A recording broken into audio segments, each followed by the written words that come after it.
당신 같은 엉성한 여자도 결혼할 수 있는 게 얼마나 다행인 줄 알아? 여기가 일본이니까 가능한 거야. 아키코의 뺨을 세차게 때리는 손길에 마지막 남은 희망마저 산산조각 났습니다.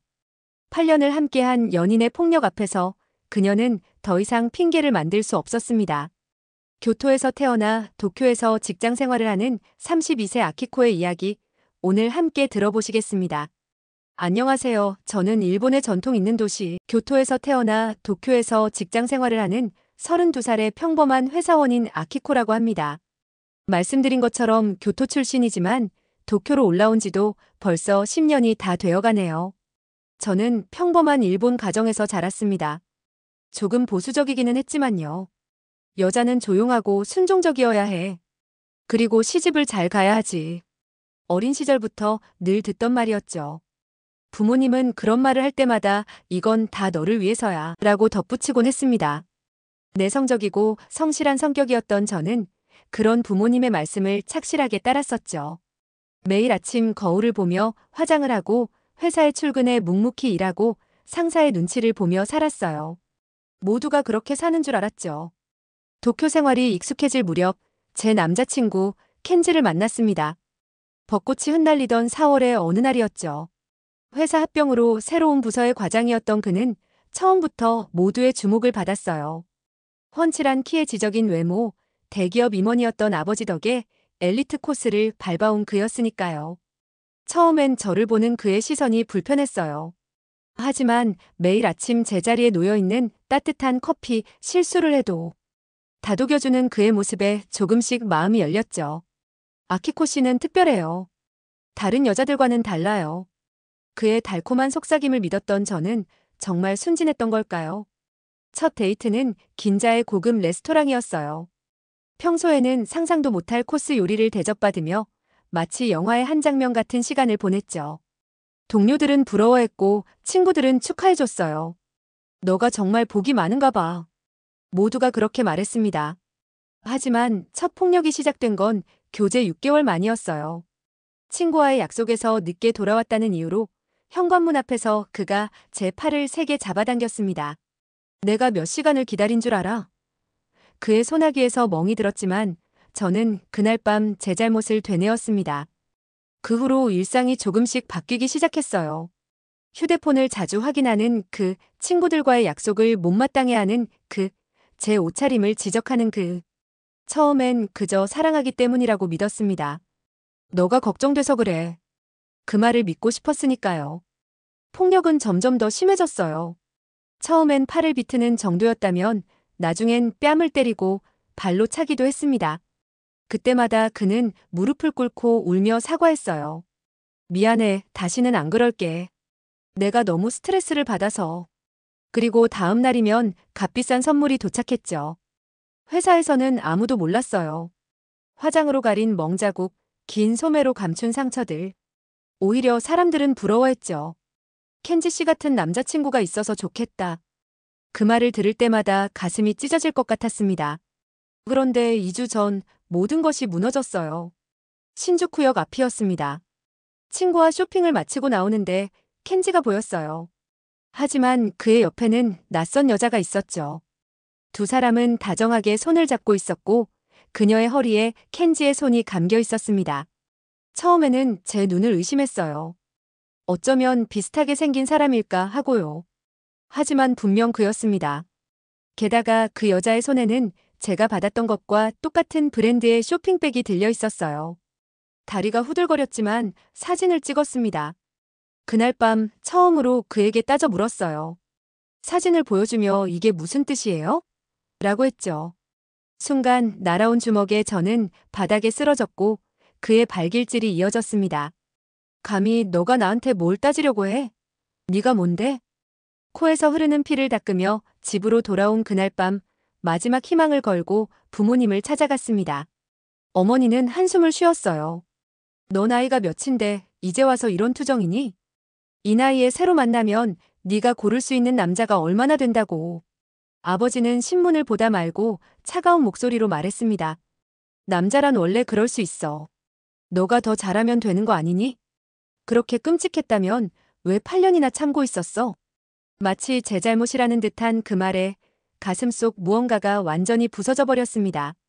매일 밤 33층 아파트 베란다에 서서 도쿄의 밤하늘을 바라보며 생각했어요. 이대로 살다가는 정말 내가 사라질 것 같아. 저 아래로 뛰어내리면 이 고통에서 벗어날 수 있을까?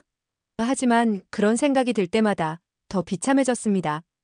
회사에선 여전히 밝은 척 했습니다. 켄지의 폭력으로 생긴 멍은 화장으로 가리고 주말마다 그를 만나러 가는 척 했죠. 하지만 밤마다 악몽에 시달렸고 자다가 한밤중에 깨어나 식은땀을 흘리곤 했습니다. 그러던 어느 날 저는 여느 때와 같이 야마노테선을 타고 퇴근하고 있었어요. 매일 같은 시간, 같은 자리에 앉아 창밖을 보는 일상이었죠. 그러다 우연히 마주친 눈빛에 가슴이 덜컥했습니다. 아키코. 반가운 목소리와 함께 제 앞에 서 있는 건 고등학교 시절 가장 친했던 친구 마유미였어요. 마유미. 정말 마유미 맞아? 저도 모르게 자리에서 일어나 그녀를 껴안았죠. 10년 만에 재회였지만 마유미의 환한 미소는 그대로였어요. 하지만 뭔가 달랐습니다. 예전에 소심하고 조용했던 모습은 온데간데 없고 자신감이 넘치는 당당한 여성이 되어 있었죠. 너무 반갑다. 이렇게 너를 보다니.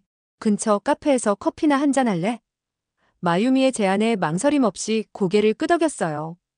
평소라면 집에 일찍 들어가야 한다고 거절했겠지만 오늘만큼은 달랐습니다. 카페에 들어서자 마유미가 제일 먼저 꺼낸 말이 의외였어요. 아키코, 그간 어떻게 지냈어? 지금 너 많이 힘들어 보여. 그 말에 갑자기 눈시울이 붉어졌죠. 평소엔 감추고 살았던 감정이 오랜 친구 앞에서 무너져 내렸어요. 사실 요즘 정말 많이 지쳤어. 켄지와의 회사에서의 일들을 이야기하다 보니 눈물이 멈추지 않았습니다. 마유미는 제 이야기를 끝까지 들어주었죠. 그런 일이 있었구나. 나도 예전에 비슷한 경험이 있었어. 마유미의 이야기는 놀라웠어요. 그녀도 과거 일본에서 비슷한 연애를 했었다고 해요. 하지만 지금은 한국에서 살고 있다고 했죠. 지금 난 서울에서 살고 있어. 한국 남자와 결혼해서. 한국 남자와 결혼했다니? 저도 모르게 놀란 목소리가 나왔어요. 한국 남자라니. 한국 남자들은 일본 남자보다 더 다혈질이고 여자 알기를 우습게 알지 않나요? 일본 남자보다 더 보수적이고 가부장적일 텐데요. 그 말을 듣는 즉시 친구가 걱정되기 시작했어요. 지금 일본 남자와 교제하는 저조차 이런 힘든 시간을 보내고 있는데 제 소중한 친구까지 나쁜 길로 빠지게 둘 수 없을 것 같았거든요. 하지만 마유미의 이야기는 제 편견을 완전히 깨뜨렸습니다. 우리 남편은 정말 다정해. 집안일도 같이 하고 내 이야기도 잘 들어줘. 처음엔 나도 믿기 힘들었는데 이제는 그게 자연스러워졌어. 마유미의 눈빛이 반짝였어요. 행복이 가득한 표정이었죠. 한국은 겉으로 보이는 것과 많이 달라. 사람들도 친절하고 서로 배려하는 문화가 있어. 특히 요즘 젊은 세대들은 정말 달라. 아키코, 너도 한번 한국에 와볼래? 내가 서울 구경도 시켜주고 잠시 머물 곳도 마련해줄게. 마유미의 갑작스러운 제안에 망설여졌어요. 하지만 한편으로는 이 답답한 일상에서 벗어나고 싶은 마음도 컸죠. 하지만 난 한국어도 모르고 혼자 가기도 무서워. 겁먹은 제 모습에 마유미가 웃으며 말했어요. 걱정 마, 내가 시간 내서 다 도와줄게. 영어랑 일본어도 통하고 지하철도 정말 편해. 무엇보다 넌 지금 변화가 필요해 보여. 집으로 돌아오는 길 마유미의 말이 계속 머릿속을 맴돌았습니다. 창밖으로 보이는 도쿄의 밤거리가 갑자기 더욱 답답하게 느껴졌어요. 이대로 계속 살아야 하나? 라는 생각이 들 때 마유미의 행복한 표정이 떠올랐죠. 다음 날 아침 회사에 들어서자마자 상사의 날카로운 목소리가 들렸어요. 아키코 씨, 어제 보고서 다시 작성해 놓았죠? 피곤한 한숨이 나왔습니다. 이런 날들의 반복. 정말 이제는 버티기 힘들 것 같았어요. 점심시간 조용히 휴대폰을 꺼내 한국행 비행기 티켓을 검색했어요. 손가락이 떨렸지만 그 떨림이 두려움 때문만은 아니었죠. 설렘도 있었어요. 이번 선택이 제 인생을 어떻게 바꿀지 알 수 없었지만 지금의 저에겐 이런 용기가 필요했습니다. 마유미에게 메시지를 보냈어요. 마유미, 다음 주에 휴가를 내볼게. 한국 가보고 싶어. 거의 바로 답장이 왔죠. 정말 잘 생각했어. 내가 공항으로 마중 나갈게. 아키코, 넌 분명 한국이 좋아질 거야. 비행기 티켓을 예약하고 나니 이상하게 마음이 가벼워졌어요. 오랜만에 드는 설렘이었죠. 혹시 이게 잘못된 선택일까 하는 두려움도 있었지만 지금의 저에겐 이런 변화가 꼭 필요하다는 걸 알았어요. 퇴근길, 평소와 다른 기분으로 야마노테선에 몸을 실었습니다. 회사에 휴가 신청을 하면 험한 소리를 들을지도 모르지만 처음으로 제가 원하는 것을 선택한다는 생각에 가슴이 뛰었어요. 인천공항에 도착했을 때 가장 먼저 눈에 들어온 건 탁 트인 천장과 세련된 디자인이었어요. 거대한 유리창을 통해 들어오는 자연광이 공항 전체를 환하게 비추고 있었죠. 일본의 나리타 공항도 좋지만 이곳은 뭔가 달랐습니다. 더 현대적이고 미래지향적인 느낌이었어요. 입국 심사대 앞에서 긴 줄을 보고 한숨이 나왔지만 예상과 달리 놀라울 정도로 빠르게 움직였어요. 직원들이 능숙하게 줄을 분산시키고 친절하게 안내하는 모습이 인상적이었습니다. 짐을 찾아 공항철도 매표소를 찾아가는 길에 잠시 헤매고 있을 때였어요. 혹시 도움이 필요하신가요? 공항 직원이 먼저 다가와 물었죠. 친절한 미소와 함께 상세히 길을 알려주는 모습에 긴장이 조금 풀렸습니다. 공항철도를 타고 서울로 향하는 길, 무거운 캐리어를 어떻게 옮겨야 할지 고민이 되더군요. 혼자 여행은 처음이라 짐을 최소화하려 했지만 그래도 일주일 동안 지낼 옷가지들을 넣다 보니 캐리어가 제법 무거워졌거든요. 서울역에 도착했을 때는 이미 체력이 많이 떨어져 있었어요. 그런데 눈앞에 나타난 긴 계단이 저를 막아섰죠. 에스컬레이터를 찾아 두리번거렸지만 보이지 않았어요. 아, 이걸 어떻게 올라가지? 무거운 캐리어를 들어 올리려는 순간 팔에 힘이 풀려 캐리어가 뒤로 밀릴 뻔했어요. 그때였습니다. 실례합니다. 제가 도와드릴게요. 깊이 있는 목소리에 고개를 들었을 때 심장이 한 박자 멈춘 것 같았어요. 키가 크고 단정한 정장 차림의 한국 남성이 따뜻한 미소를 지으며 서 있었거든요.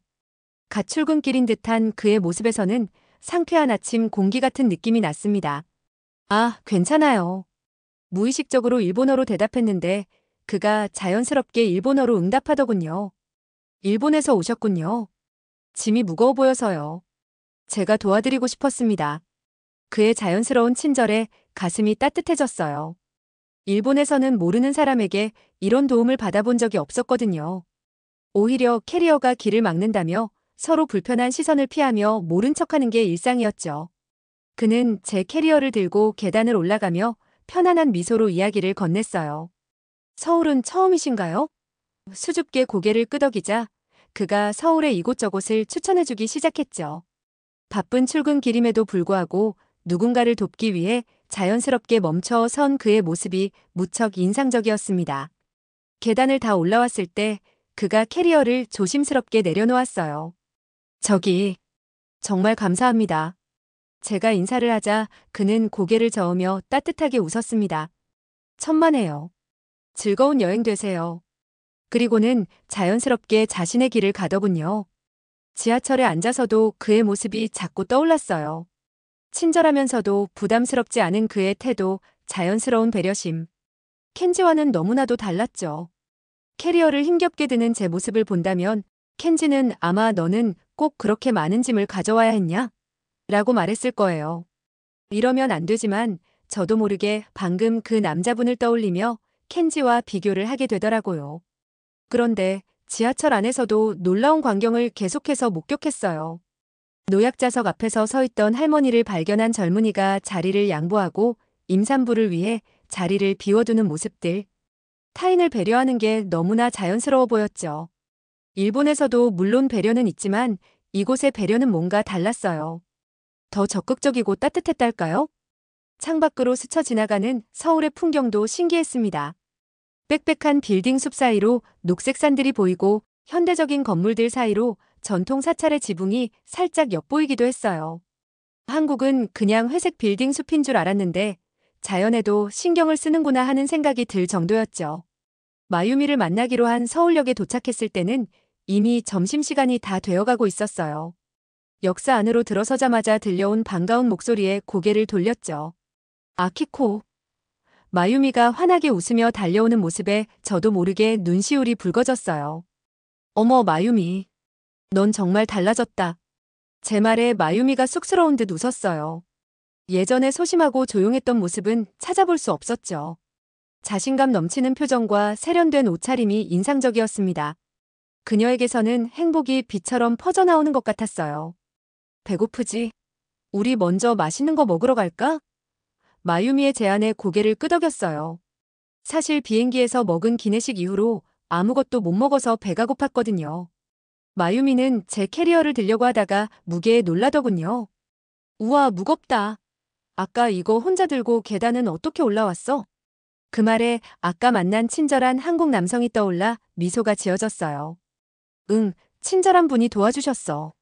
마유미가 아하하며 의미심장한 미소를 지었죠. 그래?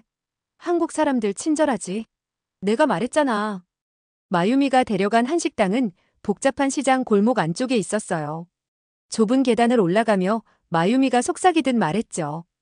여기가 내가 제일 좋아하는 집이야. 특히 된장찌개가 정말 맛있어. 문을 열자 활기찬 주방 소리와 맛있는 냄새가 가득했어요. 어서 오세요. 주인 아주머니의 밝은 목소리가 우리를 반겼습니다. 테이블에 앉자마자 정신없이 반찬들이 놓이기 시작했어요. 우와. 저도 모르게 탄성이 나왔죠. 10가지도 넘는 반찬들, 그리고 김이 모락모락 나는 된장찌개까지. 일본에서는 상상도 못할 푸짐한 상차림이었어요. 여기 손님, 일본에서 왔다고? 많이 드세요. 주인 아주머니가 환하게 웃으며 더 많은 반찬을 가져다 주셨어요. 처음 보는 손님인데도 마치 오랜만에 만난 조카를 대하듯 친근했죠. 처음엔 당황스러웠지만 이상하게 마음이 따뜻해졌어요. 아키코, 된장찌개 한 숟가락 먹어봐. 마유미의 말에 조심스레 숟가락을 들었죠.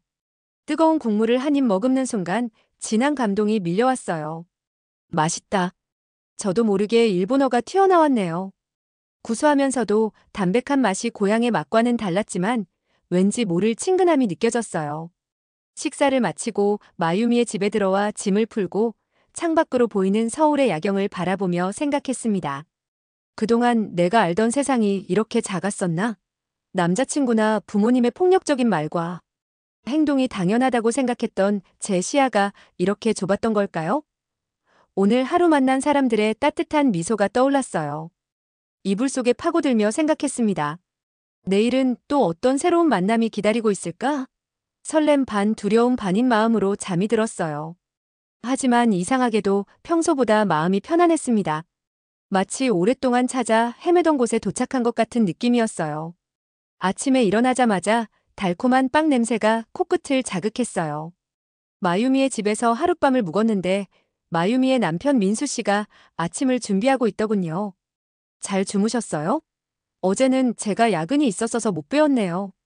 민수 씨의 환한 미소와 함께 식탁에는 갓 구운 빵과 샐러드가 놓여 있었습니다. 여보, 커피도 내려줄래?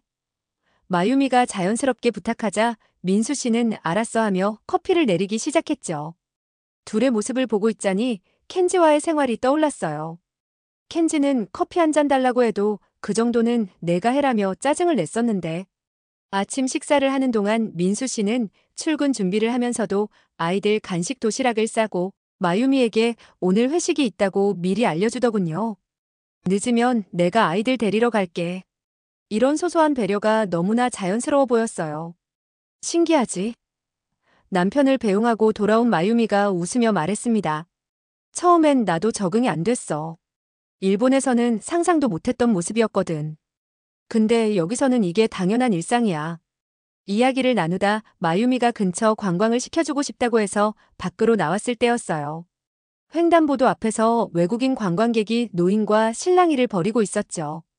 외국인은 노인을 밀치며 소리를 지르고 있었는데 주변 사람들은 불편한 기색이 역력했지만 쉽게 나서지 못하고 있었어요.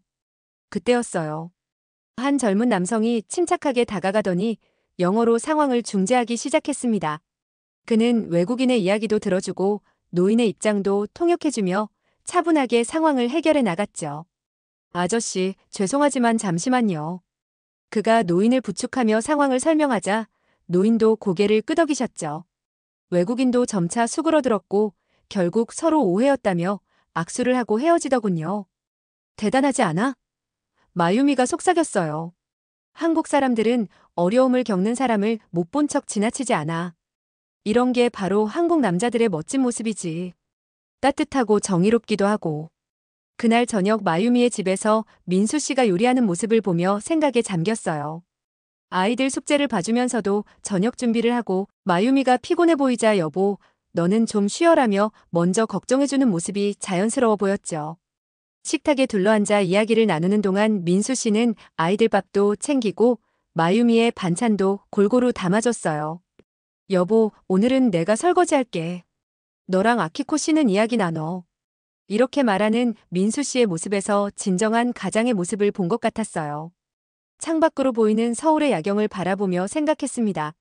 세상은 이렇게 따뜻할 수도 있구나. 켄지와의 생활이 당연하다고 생각했던 제 모습이 부끄러워졌어요. 더 넓은 세상을 보지 못했던 저의 좁은 시야가 이제야 조금씩 넓어지는 것 같았습니다. 한국에서의 마지막 아침, 창가에 서서 서울의 풍경을 바라봤어요. 일주일이라는 시간이 이렇게 빨리 지나갈 줄 몰랐네요. 햇살 속에 반짝이는 도시를 보며 처음 이곳에 왔을 때가 떠올랐습니다. 그때는 모든 게 낯설고 두려웠는데 이제는 이 도시가 마치 오랜 친구처럼 편안하게 느껴져요. 아키코, 공항까지 내가 데려다 줄게. 마유미가 따뜻한 미소를 지으며 말했죠. 짐을 정리하면서 이곳에서의 추억들이 하나둘 떠올랐어요. 처음 도착했을 때 계단에서 만난 친절한 남성, 카페에서의 따뜻한 경험들, 전통시장의 정겨운 풍경. 지하철에 오르자 한 달 전과 똑같은 광경이 펼쳐졌어요. 노약자에게 자리를 양보하는 학생들, 무거운 짐을 든 사람을 도와주는 시민들. 하지만 제 시선은 한 달 전과 달라져 있었죠. 이제는 이런 모습들이 낯설지 않았어요. 오히려 이런 게 자연스러운 일상이 되어 있었달까요? 마유미. 제 목소리가 살짝 떨렸어요. 나 일본으로 돌아가기 싫어. 마유미는 놀란 듯 저를 바라봤죠. 무슨 뜻이야? 그녀의 질문에 제 마음속에 있던 말들이 하나둘 쏟아져 나왔어요. 여기서 보낸 한 달 동안 내가 얼마나 좁은 세상에서 살았는지 깨달았어. 켄지의 폭력적인 말과 행동이 당연한 거라고 생각했던 내가 부끄러워. 눈물이 나려는 걸 꼭 참았죠. 일본으로 돌아가면 또 그 답답한 일상으로 돌아가야 해. 하지만 난 이제 그럴 자신이 없어. 그동안 나는 늘 주변의 기대에 맞춰서 살았어. 여자니까 참아야 한다는 말에 수긍하고 불편해도 내가 예민한 거라고 자책했지. 창밖으로 스쳐 지나가는 서울의 풍경을 바라보며 말을 이었어요. 하지만 이곳에서 보낸 시간들이 내게 큰 용기를 줬어. 마유미가 조용히 제 손을 잡아주었죠. 무슨 말인지 알아. 나도 처음에는 그랬으니까. 그녀의 말에 고개를 끄덕였어요. 여기서는 처음으로 나로 존중받는 기분을 느꼈어. 여자니까, 외국인이니까 하는 편견 없이. 그냥 한 사람으로서. 공항으로 가는 길이 이렇게 무거웠던 적이 있었을까요? 일본으로 돌아간다는 생각에 가슴이 답답해졌어요. 마유미야 하나. 여기서 새로 시작하고 싶어. 처음에는 힘들겠지만 이곳에서라면 뭔가 다른 삶을 살 수 있을 것 같아. 마유미가 밝게 웃으며 말했어요. 사실 난 내가 이런 결심을 할 거라고 생각했어. 내가 도와줄게. 우선 우리 회사에서 일본어 가능한 직원을 찾고 있거든. 면접 한번 보는 게 어때? 순간 눈물이 왈칵 쏟아졌어요. 정말 고마워. 마유미는 아무 말 없이 저를 꼭 안아주었죠. 지하철 안에 다른 승객들이 걱정스러운 눈빛으로 우리를 바라봤지만 이상하게도 전혀 부끄럽지 않았어요. 공항에 도착해서 마유미와 마주 섰을 때 제 안에서 무언가가 확실히 달라져 있다는 걸 느꼈어요. 엄마한테 전화해야겠지? 마유미의 말에 고개를 끄덕였습니다. 이제는 제 인생을 제가 선택할 용기가 생겼으니까요. 체크인 카운터 앞에서 발걸음을 멈추고 마유미를 돌아봤어요. 다음 주에 다시 올게. 이번에는 새로운 시작을 위해서. 마유미가 환하게 웃으며 고개를 끄덕였죠. 기다리고 있을게. 이제 내 차례야, 아키코. 비행기를 타고 창밖을 바라보며 생각했어요. 한 달 전 불안한 마음으로 이곳에 왔던 제가 이렇게 달라질 줄은 몰랐네요. 이제는 알겠어요. 진정한 예의와 배려가 무엇인지, 진짜 사랑과 존중이 무엇인지. 그리고 무엇보다 제가 어떤 삶을 원하는지. 도쿄가 가까워질수록 마음이 더욱 단단해졌습니다. 이제는 돌아가서 정리할 것들을 정리하고 새로운 시작을 위해 준비해야겠죠. 켄지에게도 확실한 이별을 고해야 해요. 더 이상은 그의 폭력적인 말과 행동을 당연하게 받아들이지 않을 거예요. 창밖으로 보이는 구름 사이로 따스한 햇살이 비쳐들었어요. 마치 제 앞길을 축복해주는 것만 같았죠. 이제 시작이야. 라고 스스로에게 속삭였습니다. 새로운 삶을 향한 첫 발걸음. 이번에는 제가 선택한 진정 제가 원하는 길이니까요. 안녕하세요, 여러분. 아키코의 이야기 잘 들어주셨나요? 지금도 세상 어딘가에는 아키코처럼 고통받는 분들이 계실 거예요. 혼자 숨죽여 울고 자신을 탓하며 이 모든 게 자신의 잘못이라고 생각하는 분들. 하지만 우리가 들은 아키코의 이야기처럼 그 고통은 결코 여러분의 잘못이 아닙니다. 아키코는 한국이라는 새로운 곳에서 희망을 발견했죠. 물론 모든 문제의 해답이 한국은 아닐 거예요. 하지만 아키코의 이야기에서 우리가 배울 수 있는 건 우리 모두에겐 더 나은 삶을 선택할 자격이 있다는 거죠. 아키코가 그랬던 것처럼 여러분도 언젠가는 창밖으로 비치는 따스한 햇살을 보며 미소 지을 수 있을 거예요. 그때까지 힘내시길 바랍니다. 여러분의 이야기도 댓글로 들려주세요. 이 영상이 누군가에겐 작은 위로가 되었길 바라며 오늘 이야기는 여기서 마치도록 하겠습니다. 감사합니다.